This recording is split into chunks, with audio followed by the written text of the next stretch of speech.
Hi everyone, this is Mercedes Warwick, and I'm back on YouTube with It's All Spiritual. I've been through a journey over the last few months, and so there's the resurgence and the resurrection of my health, basically. So there's some things that came forward during this period of time. It's actually been about a year, and so now it's time to put some things onto YouTube. I call them the learnings and the dialogues, and It's All Spiritual is also motivated by things that I see on various platforms, Facebook, and walking down the street and talking to people. So today I'm going to talk about my time, your time, or time just in general, and no time. So a while back, I was diagnosed with stage 4 breast cancer, and it's been a miraculous year. I'm still here. There was a time when that was in question, and I'm finding that with the various.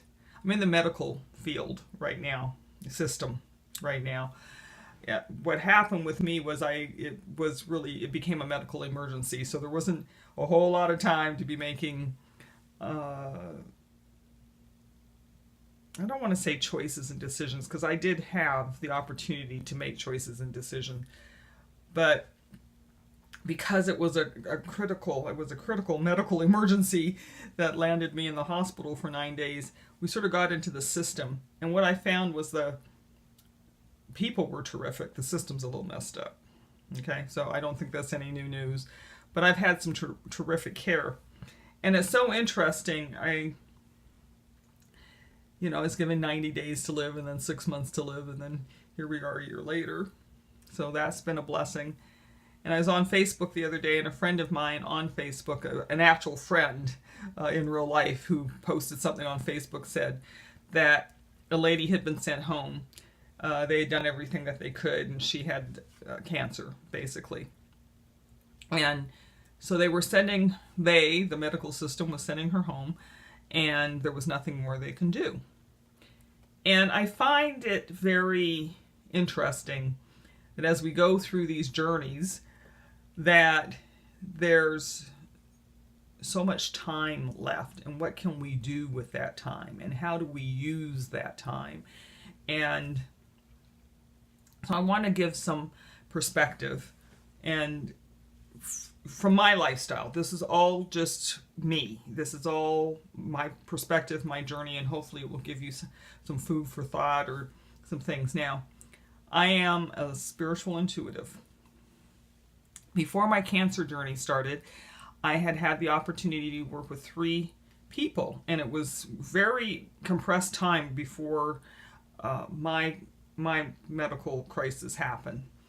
And it gave me a perspective that I've carried with me through this journey, and I really have been very fortunate because I'm not afraid to die. I'm not afraid of death itself. So I'm going to share a little bit of that with you. I'm not going to go through the whole story. We'll be here till tomorrow. But the first 2 were people who were actually transitioning. They were making their choices to, as I would say it at this time, stay or go. And one was an elder in the community, and it was so interesting because I was actually in a bubble bath, probably more information than you want to know. And he was in ICU, and it was critical. And the community had gathered. He was an elder in the community. And I hear him, and he said, "Tell them to leave me alone." And I was like, "Baba?" I was like, who is this, Baba? He says, "I'm trying to decide if I'm staying or going, and they're interfering, basically." So it was at that particular point where I wasn't close to the process with this gentleman. I picked up the phone. I called another elder in the community. What are you guys planning? What's going on? And she said they were going to do this, and they were going to do ceremony, they were going to ritual and everything. And I said, he's saying very clearly, leave him alone. and that was clean language. And he did make the choice to transition at that particular time. Another instance was I had a friend of mine, my sister, my big sister is what I call her, and she had a situation where a family member was in an accident and involved in an incident and was on the cusp. And it was an extended story that I won't go into here. And it was a lady, a female, and she said, can you do Reiki on her? Can you do some treatments? Can we just sit together? And as the case, because I am an intuitive at times, sometimes what we go in to do is not exactly what happened. And I didn't even know this was possible. So this is my personal experience, okay? I ended up negotiating, being the translator between, I don't know, the team that helps her cross over and this lady.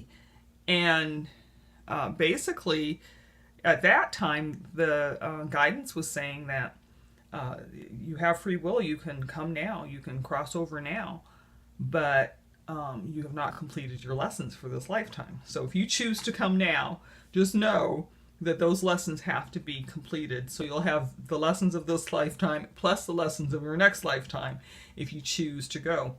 It was really fascinating stuff. I mean, she chose to stay, and there was a negotiation, which I also thought was very interesting, to go back and forth and this is why I'm not happy. This is what I'd like to shift.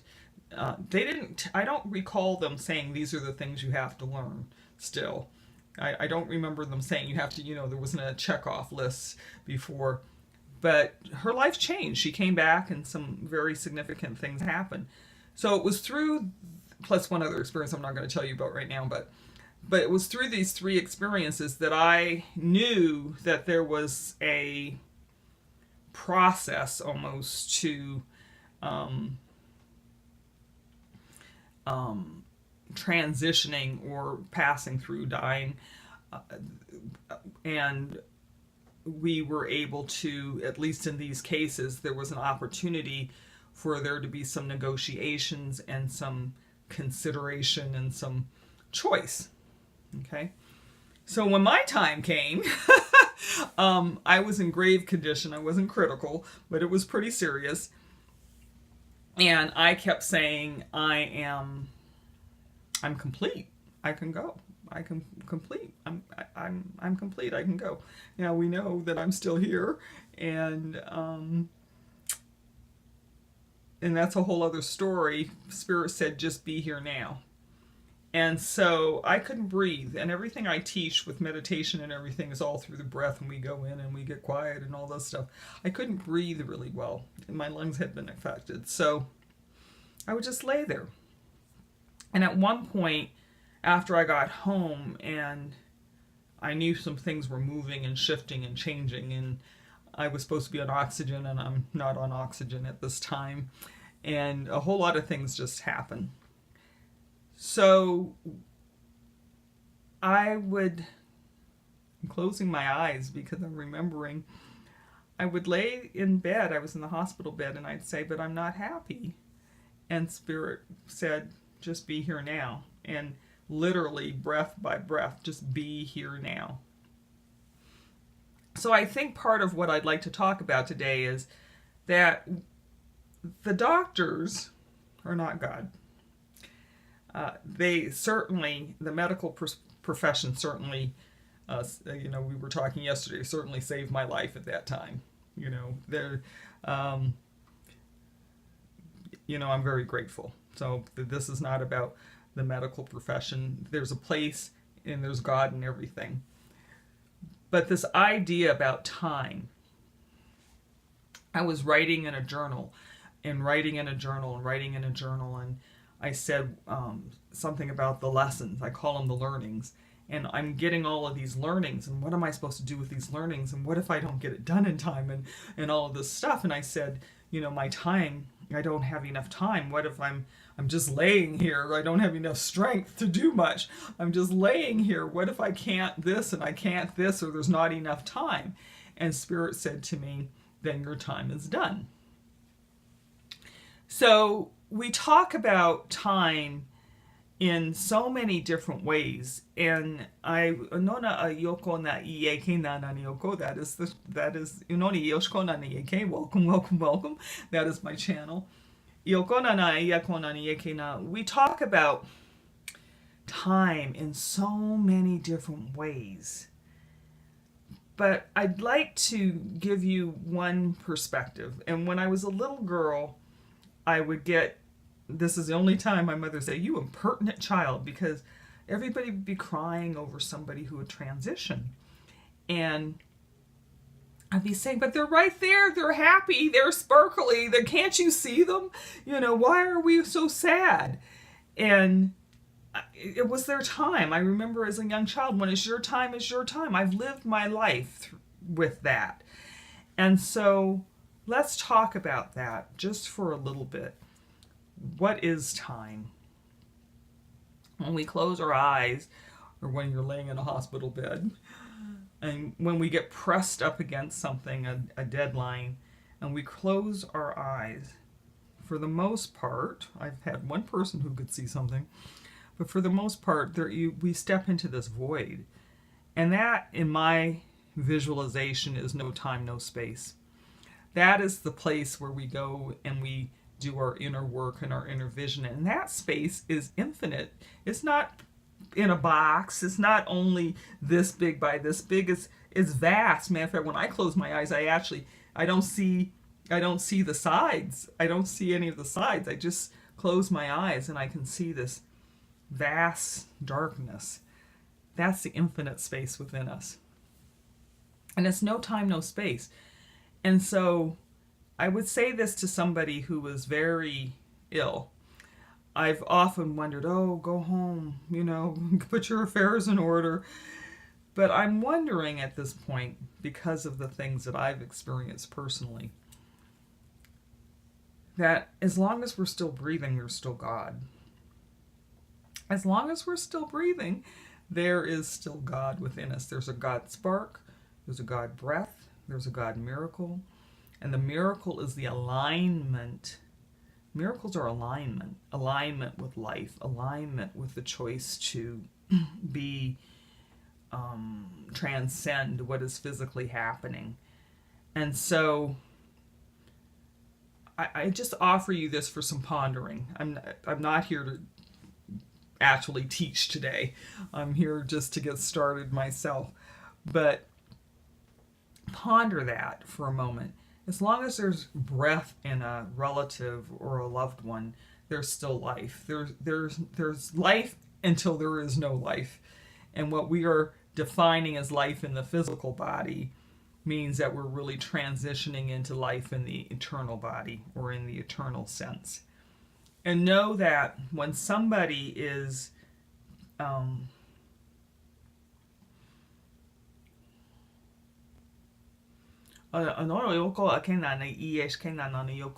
know that when somebody is not physically responsive or present, that there is still this other realm, this other dimension that they are resting in and making choices. And sometimes, this I can attest to for my physical self, sometimes it is while they may be in bodily pain, while I have been in bodily pain, when I go into that interior space, I don't feel that pain so much. So when we are in negotiations with spirit as to whether to stay or go, or how to transition life, how to change what's happening in our lives, so that if we do make a choice to stay, that there's an improvement, or at least we may come out with an understanding. That the third case was my mother, and Spirit had said to me when we were doing the work, it's time for her to understand. It's time for her to truly understand what this life was about. So we did some work around that. So time is non-definable. We can do all the spiritual work and go into all of the other teachings, just type in time and space and definition and some metaphysics and all of that other stuff, okay? But the spiritual part of it, as we're living part of it, is that that time does a number of different things, even though we all perceive it as being fast or slow or not enough or too much. We put all these judgments on it. But when it comes down to the true essence of time, there is a void. There is no, when we say no time, no space, nothing happens before it is your time in this dimension. So, some people say they put the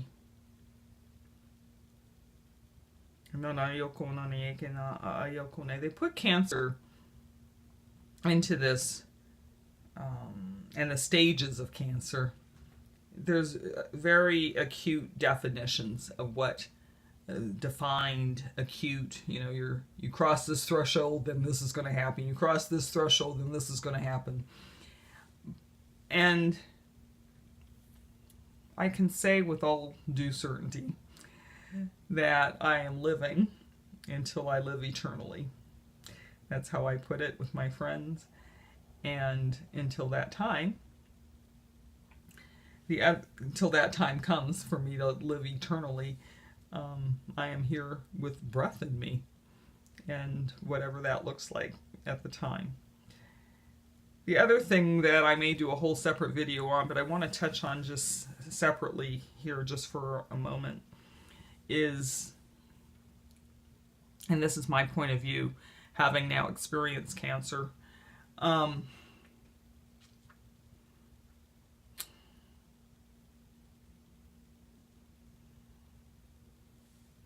part of this all spiritual is that we talk about, or I ask the question, what is the metaphysics of this? Having been in the medical profession, having seen people respond to me personally as I've had, as I have this diagnosis, and as I'm moving through the system, people have responded to me in such a way. And so I am going to say a few things here, and I'll probably do a separate video. And I'm going to close my eyes for a moment because I just want to be in this space. It is my belief system at this point in time that, from a metaphysical point of view, that which we fear we get more of. And so part of the reason why cancer has been so hard to heal is that globally, in a more global context, is because we are in a fear-based system. The numbers are tremendous. I'm not going to go out and quote statistics that you've probably known somebody with cancer, you've probably been affected by cancer in some way, or you've experienced cancer. And it was so interesting for me. My cancer originated in my breast, and there was clearly something going on before my medical crisis.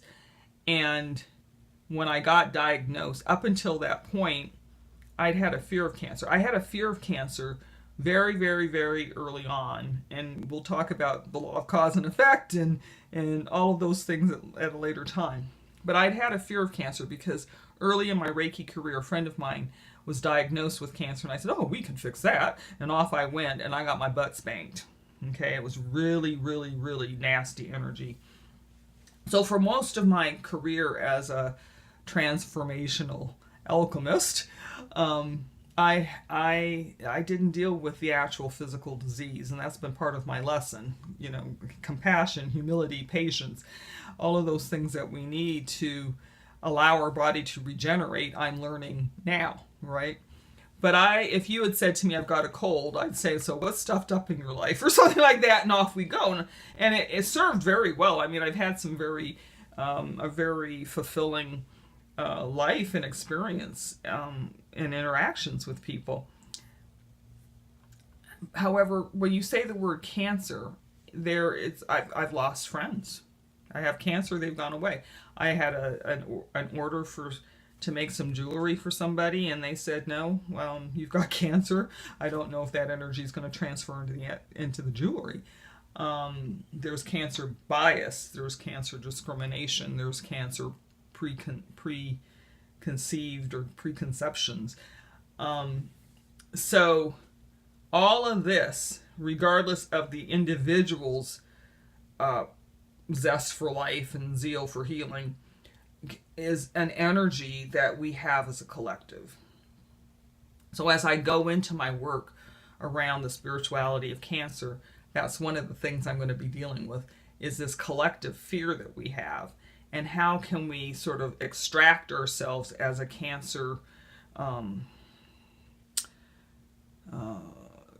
those of us who are on a cancer journey, that's how I will word it, those of us who are on a cancer journey, how do we navigate our inner vision, our inner conviction, and our inner spirituality as we deal with the collective fear and notions and must do, must have, needs tos in life. And this is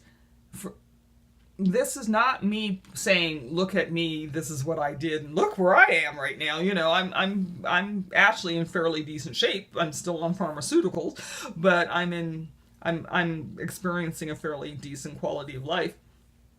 So none of what I will say during the course of this series will be to say this is how you cure cancer. What I want to deal with is supporting you and your family and your caregivers, and perhaps giving another perspective or another point of view on how you can sort of spiritually hold your ground.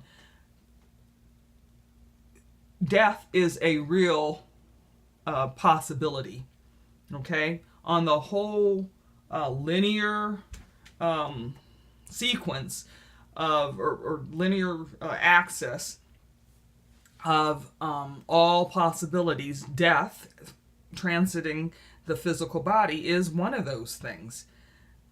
We don't talk about at certain stages of cancer diagnosis that life is also on that axis of all possibilities. So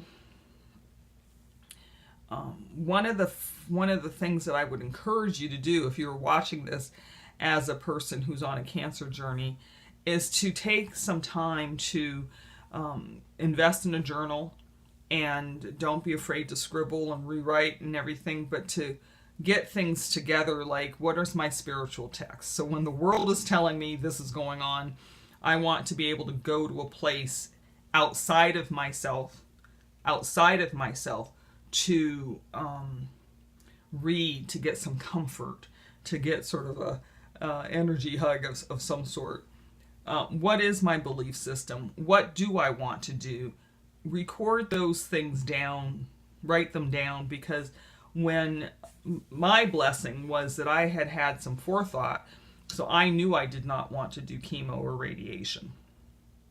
I knew that going in. So in the hospital, when I'm in a crisis, I could very clearly say that's not an option for me. I don't want to do that. Okay. So I don't want, you may want an operation. You may not want an operation. You may choose to, I know of at least one person in my circle who had, I think it was stage 4 breast cancer, and chose to have no medical options and chose to transition. So there's a lot of choice. This is not a if this then that situation. And so again, I'll speak about the spirituality of cancer in the collective on another video, but just know that there is a sort of a collective mindset, a collective fear set, and a collective I call it the falling into position. They just fall into this thing, and then you're in this system and this progression. And so we really have more power than that. We have more spiritual aptitude than that. Okay? So your time is your time, and nothing's going to happen before your time. And the idea of time itself, when we look at it in terms of being a spiritual concept of no time, I close my eyes and time would just go I think I'd be in meditation for hours or half a day, and 30 minutes had passed. So as we go into that healing zone, a lot of times time in this dimension, you're not in this dimension when you are activating your body's innate healing system. It's innate regeneration system. So I think that's enough for one video. And for right now, I'd just like to say welcome, subscribe to the channel. I think there's a button down there somewhere. And I love you. And it's nice to be back. Thank you for your patience. If you're still here after 25 minutes, thank you for allowing me to sort of get my feet wet and get back on YouTube. I love you. Namaste.